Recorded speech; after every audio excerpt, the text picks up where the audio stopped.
Ako si Jeline Ulager, 48 years old. Usa ka weaver from Hablo ni Loriana. Ako si Jingle Patong from Pisa. Usa ako sa Home Flash Toy, taghimo og mga stock toys. Ako di si Ben Rosales, 49 years old, usa ka seamstress.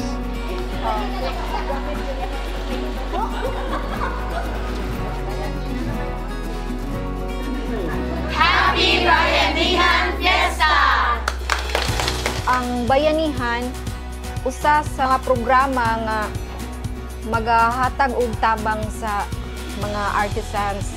Tungod sa Bayanihan program, dako kayo siyang impact sa ako ang kinabuhi kay nakakat-on ko sa pag-weave, murag ni master nako tungod kay naa may mga orders ug unsay ilahang mga job orders nga ihatag sa ako amoy ako ang sigihog trabaho niya.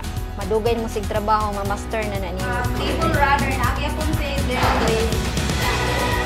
Maimbuntag ka ninyong tanan, welcome to our Bayanihan Fiesta. Na-feel ba nato ang kapistahan? Yeah. Na-feel. So of course, let's start with dun sa partner natin na nagbigay sa atin ng funding para matuloy ang proyekto na to. Our visitors from the Australian Awards. Isa ako sa gumagawa ng mga dolls, home flash, mga toys. Ako nagpasalamat kog dako sa Bayanihan, kay tungod sa Bayanihan, nitabang sila na kog dako sa akong danggo nga mga kapuno og puhunan sa ako ang store, maka-expand ko, store expansion. Sa tanan nga ni-supporter sa Bayanihan, daghan kayong salamat. Tungod kaninyo, dako og kausaban puhon ang akong kinabuhi.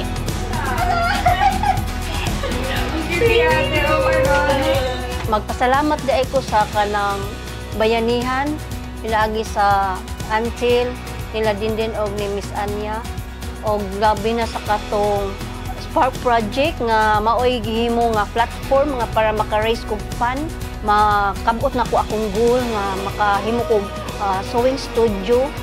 Kanang dako kay pasalamat niyo sa tanang mga backers nako, daghan kayong salamat.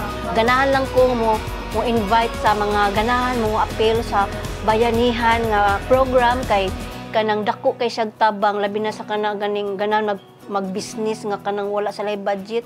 So appeal na mo sa Bayanihan, be a Bayani now. Be a Bayani now. Be a Bayani now. Be a Bayani now!